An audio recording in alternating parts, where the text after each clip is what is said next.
ସକାଳୁ ସକାଳୁ ଆଖି କ'ଣ ଦେଖିଲା? ଆମ କାନ୍ଥରେ ପିମ୍ପୁଡ଼ି ମାନଙ୍କର ମହାଭାରତ ଚାଲିଥିଲା। ମହାଭାରତ ଦେଖି ମୁଁ ଉଠେଇଲି ମୋ ବ୍ରହ୍ମାସ୍ତ୍ର। ପାଟିରେ ଥିବା ଜୀବାଣୁ କୀଟାଣୁଙ୍କୁ କଲି ଧ୍ୱଂସ। ତାପରେ ମୁଁ ଚାଲିଲି ଛାତ ଉପରକୁ। ଭାବିଲି ମୁଁ ବି ଯିବି ଯୁଦ୍ଧ କରିବାକୁ। ତାପରେ ମୋ ଅସ୍ତ୍ର ପେଲା ସରିଲା, ମୋ ଇଞ୍ଜିନ ପୂଜା ହେବାକୁ ବାହାରିଲା। ଏଠି ଶୋଇଥିଲା ମୋ ସୈନ୍ୟ। ମମ୍ ମ୍ୟାଜିକ୍ ଖାଇବ ବୋଲିକି ତା ମନ ହେଲା ଛନ ଛନ, କିନ୍ତୁ ମମ୍ ମ୍ୟାଜିକ୍ କୁ ଛତୁଆ ମୁଁ ତାକୁ କରିଦେଲି ସ୍ୱାହା।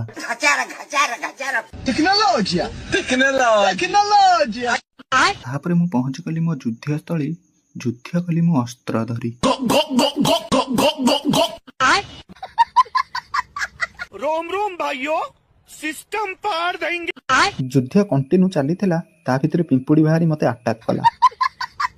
କାହିଁକି ନା ମତେ ଯୁଦ୍ଧ କରିବାକୁ ପଡ଼ିଲା। ଆମ ଗାଁ ଲକ୍ଷ୍ମୀ ମୂର୍ତ୍ତିଟା କରିବା ମୋ ଦାୟିତ୍ୱରେ ଥିଲା।